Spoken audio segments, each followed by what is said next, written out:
Paul's Letter to the Romans, Chapter 1.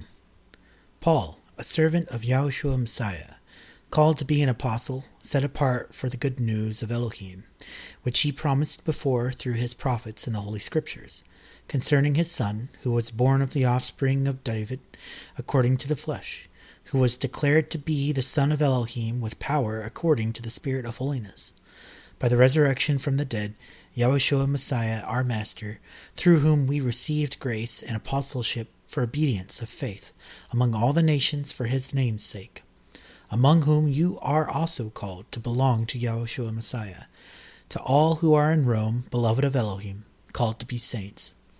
Grace to you and peace from Elohim our Father and the Master Yahushua Messiah. First, I thank my Elohim through Yahushua Messiah for all of you, that your faith is proclaimed throughout the whole world. For Elohim is my witness, whom I serve in my spirit in the good news of his Son, how unceasingly I make mention of you always in my prayers, requesting, if by any means now at last I may be prospered by the will of Elohim to come to you. For I long to see you, that I may impart to you some spiritual gift, to the end that you may be established. That is, that I with you may be encouraged in you, each of us by the other's faith, both yours and mine. Now I don't desire to have you unaware, brothers, that I often planned to come to you, and was hindered so far, that I might have some fruit among you also, even as among the rest of the nations. I am debtor both to Greeks and to foreigners, both to the wise and to the foolish. So as much as is in me, I am eager to preach the good news to you also who are in Rome. For I am not ashamed of the good news of Messiah, because it is the power of Elohim for salvation for everyone who believes, for the Yehudi first and also for the Greek. For in it is revealed Elohim's righteousness, from faith to faith. As it is written, but the righteous shall live by faith.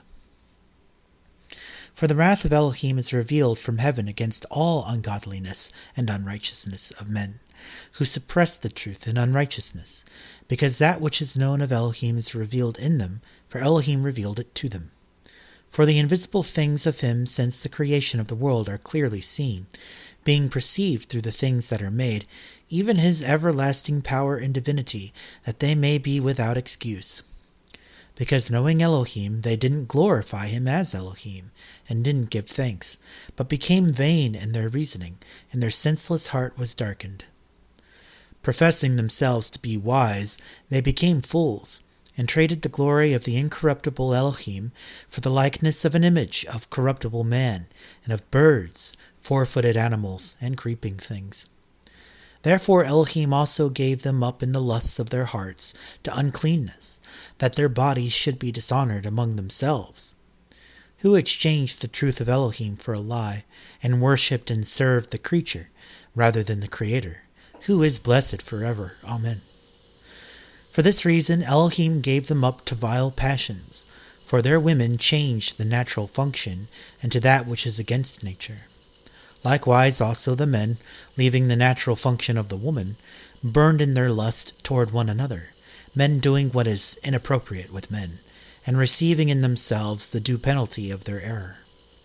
Even as they refused to have Elohim in their knowledge, Elohim gave them up to a reprobate mind, to do those things which are not fitting, being filled with all unrighteousness, sexual immorality, wickedness, covetousness, malice, full of envy, murder, strife, deceit, evil habits, secret slanderers, backbiters, hateful to Elohim, insolent, arrogant, boastful, inventors of evil things, disobedient to parents, without understanding, covenant breakers, without natural affection, unforgiving, unmerciful, who, knowing the ordinance of Elohim, that those who practice such things are worthy of death, not only do the same, but also approve of those who practice them.